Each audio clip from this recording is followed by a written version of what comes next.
Welcome to You, Me and the Counselling World, the podcast dedicated to student counsellors and the road to getting qualified and beyond.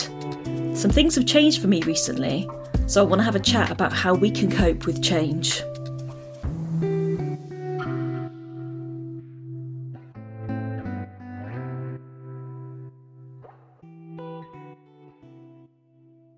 Hiya, good afternoon. Here I am, I'm back, and it is Tuesday the 3rd of March and it is the afternoon. And I'm enjoying March so far. Are you? Isn't it lovely for it not to be pouring with rain? Well, it's certainly not pouring with rain here in Devon anyway. I'm not sure where it's like in your corner of the world. But here today, I mean, it's overcast. It's not luxury. But it's nice to be able to nip out and not get soaked, isn't it? So yeah, here's to much more of that. I hope that we can enjoy some proper lovely spring days together and get outside and go for a picnic and do all those lovely things. So it's lovely to be back with you all. I hope you are all doing super well. It's really hard, isn't it, over the winter months where it's dark and it's dingy and it's wet and it's cold, and it can really affect us. I know it really affects me mentally. I really struggle with seasonal affective disorder, and oh gosh, the struggle is real, isn't it? So for any of you that have been struggling over the last 2 or 3 months, just sending you hugs, because I know how hard it is from personal experience. It's not easy, but I think there are brighter days on the way. So today I just wanted to kind of fill you in, I suppose, a little bit about some changes that have happened for me recently. And it's not something I'm going to go into in any great depth, because it's not something that I wish to massively publicly speak about. But it feels that as this podcast is relating so deeply to student counsellors and the counselling world in general, it feels only right that I am honest and congruent about some changes that have happened for me in these last few weeks. So where do I begin?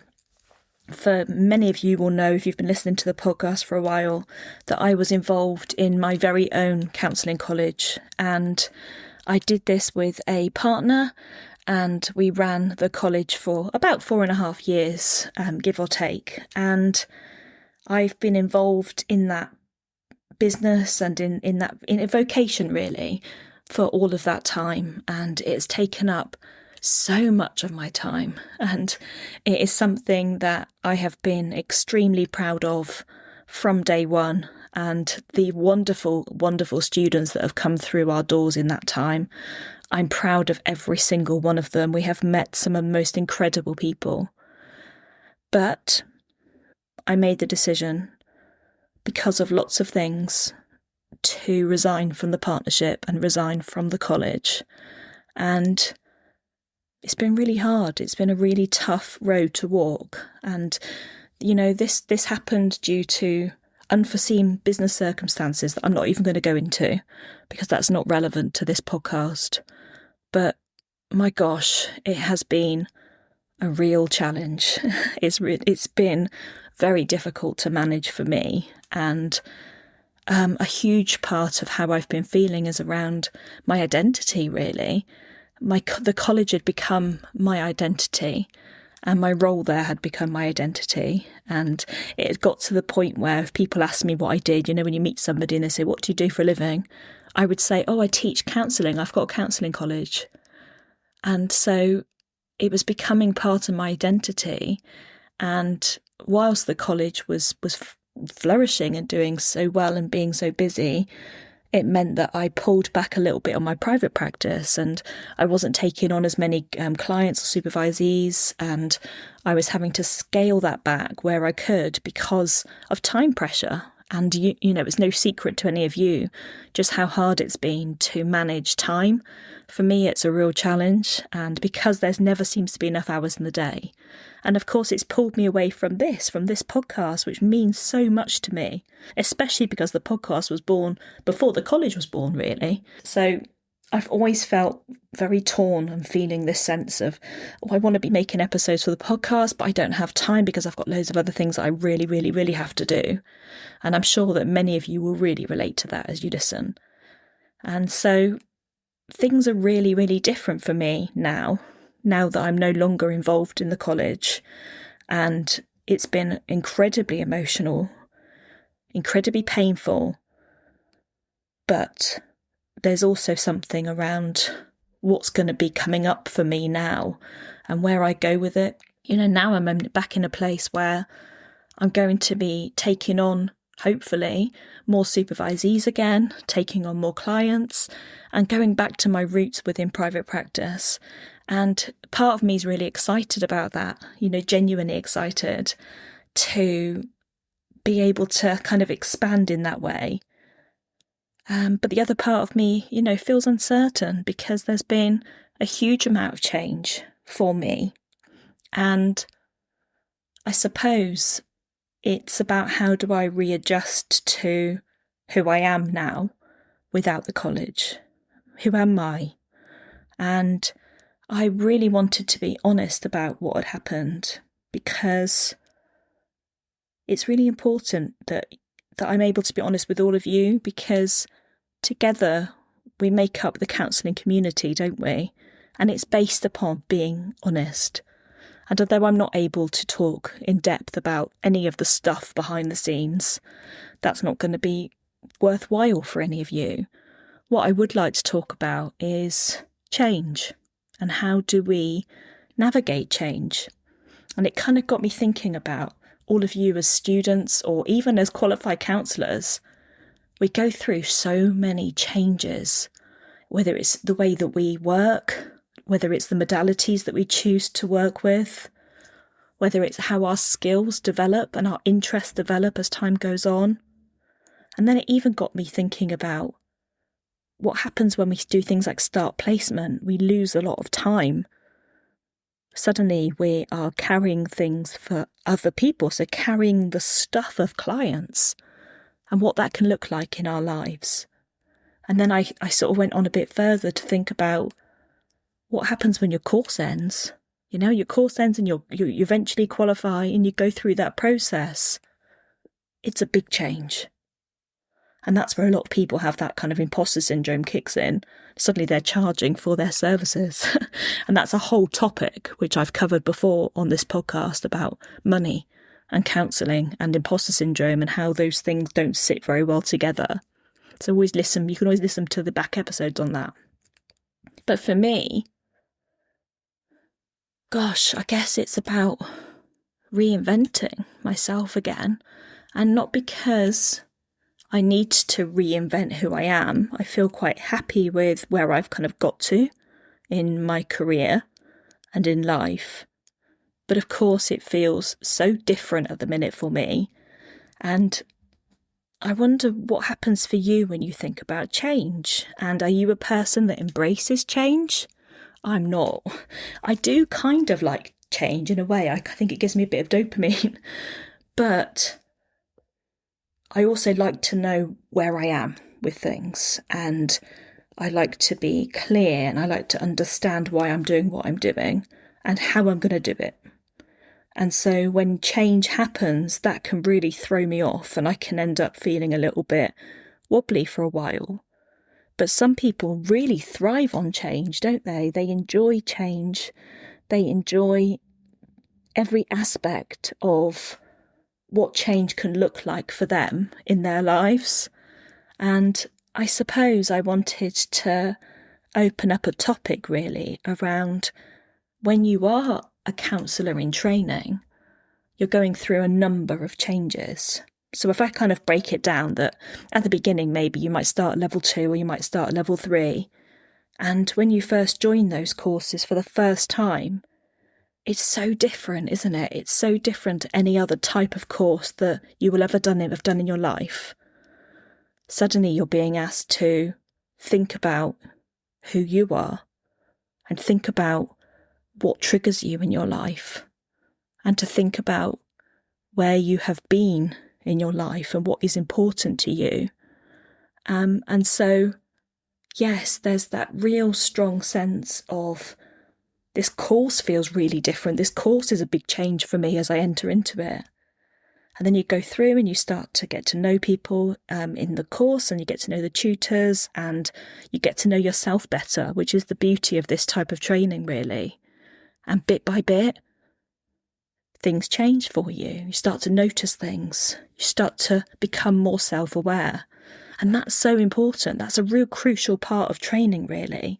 It's about building self-awareness so that when change does happen, we're able to clock what's happening and recognise how we are with change and how we are with many other aspects of life in terms of topics and situations in life. How are we with those types of things? Then we go into our diploma years, don't we? And we start and we know that this is the course that's going to qualify us. This is the course that's going to give us the piece of paper that unlocks the door to being a counsellor. But that comes with a lot. And we know that there'll be a lot of changes that happen throughout the course of your training. And that will start with getting to know people again. You know, you'll be in a different group, likely, and there might be some people that you know, but there'll more than certainly be other people that you don't know. You're finding who you are again within a group. And you're expected to share more because it's a level 4 course, right? There's more to it. And so as time goes on, you're working through those changes. Your time is getting eaten up by assignments and you're having to think deeply about things. You know, there's a lot of self-process and self-reflection that's going on. And that's really important because, again, it's a crucial part of the training. It's much safer to be tested within your counselling training environment, should I say, rather than being tested out there in the world when you're working with clients on placement. Test how you are with this type of thing, because those buttons that are being pressed within your training environment are crucial for your growth and development as a counsellor. So we're going through the process. We're learning, it's getting deeper, and we might get to year 2. Hopefully we all will get to year 2. And that's where most people start to think about their placement, depending on your training provider. Everyone's different in how they do this, but generally speaking, year 2 might be where everyone starts talking about placement. Suddenly now you're hearing people talking about their placement providers. You're hearing them talk about the fact that they've started their placement already. Maybe they've got 2 placements. I know I've spoken about that before now. And things are starting to change within your group dynamic. Some people are seen to be more expert in the group because they've already started their placement. Other people are nowhere near starting their placement and they're feeling a little bit kind of on the back foot. But actually the reality is that the people that are on placement, great, they're doing that, but they've probably got very different life circumstances to the other people that are not on placement. So they're not streets ahead. It's not a competition. It's about recognising where everybody is in that moment, where you all are. Anyway, I'm not even going to get onto that because that's another topic. But thinking carefully about where are you? Where are you within your training? Where are you within this counselling role that you find yourself in? So we go through some changes when we're on placement. We go through some changes when we apply for placements. You know, that's a really big thing.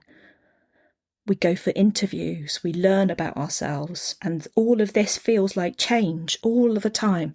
There's change in the horizon. And people could feel really overwhelmed with that. And I think that's okay. You know, keep talking about it. Talk about it in personal therapy. Talk about it with your tutors. Talk about it with your peers. Sometimes it can feel really overwhelming. And that is okay. So then you progress further and you might be out on placement. Then you're trying to juggle assignments and supervision. And then you're trying to also juggle being there for your clients and doing all the paperwork and the notes. Now, this is the time within your training that it can feel very, very different for you. There's lots of change involved in this. Suddenly that your time isn't your own anymore because you're worrying about seeing clients and how many you could fit in the week. And, you know, trying to make sure that you're working safely and within the guidance, but at the same time wanting to tick off your hours and get them done. You might be meeting new people, you'll be meeting new clients, you will have met a new supervisor. Lots and lots and lots of change. How do you manage change in your life? What comes up for you as you sit here and listen to this? What changes in placement or changes when you joined your placement did you experience? I can tell you what I experienced on my own placement. It was very much a sense of overwhelm at times, feeling very overwhelmed because I would literally, I was telling somebody about this just the other day actually, that I'd work in an office job all day and then I would drive directly from that office job straight to my placement in the evening time. And I didn't get a break really. I rushed from one place to the other and found that really, really difficult. And it was really hard work. But gosh, I really, really enjoyed it. I really enjoyed every aspect of who am I now? Who am I? Who am I being?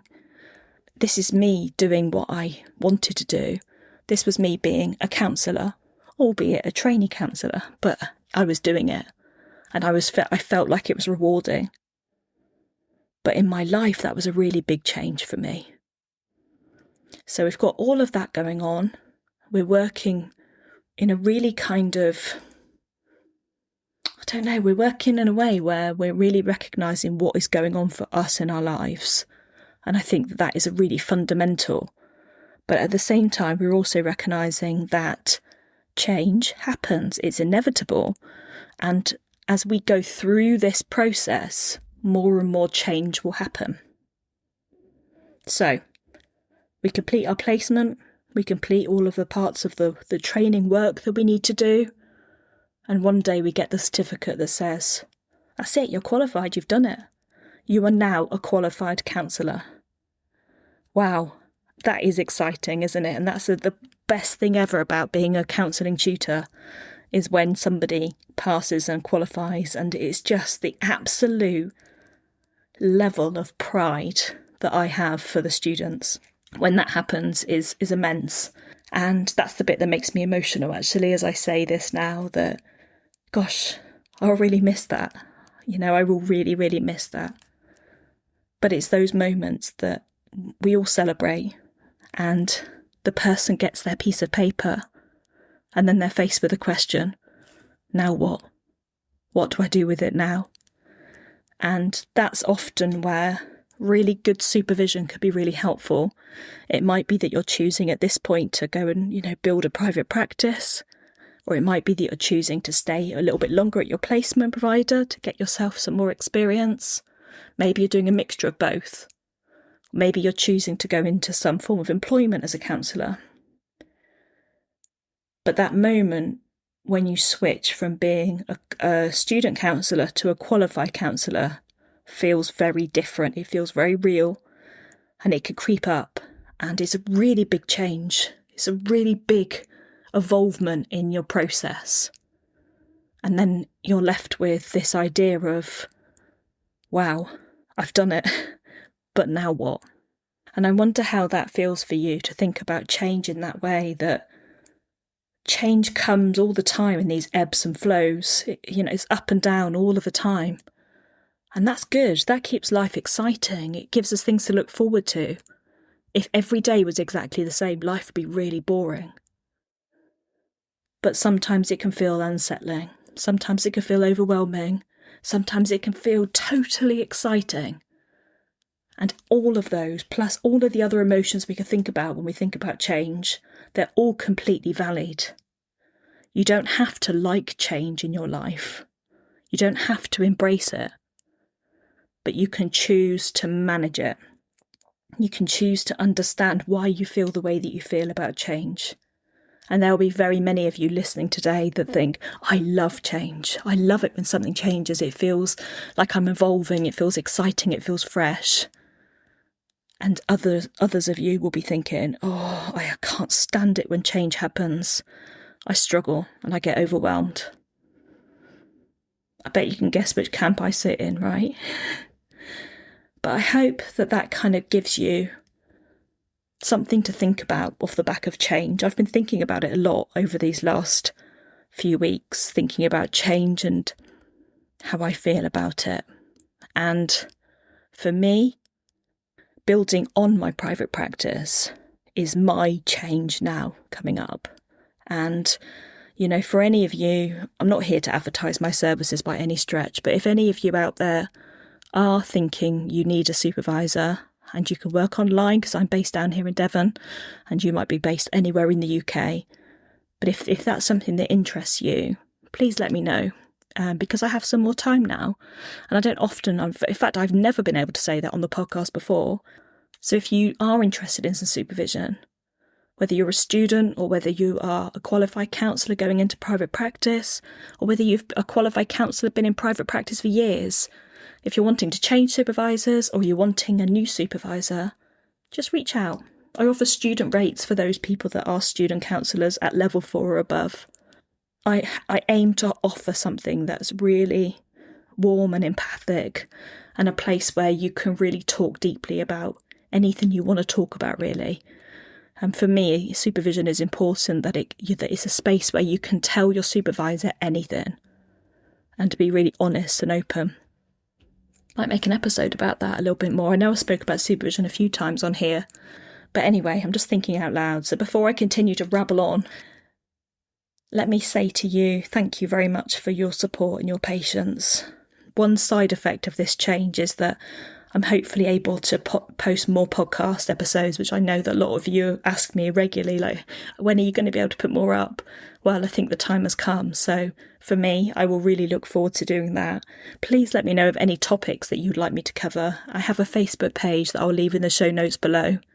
You can contact me on there and let me know of any sort of topics that you would quite like me to cover, and I will do my best to talk about them if I feel able to. In the meantime, I just want to say again a massive thank you to all of you.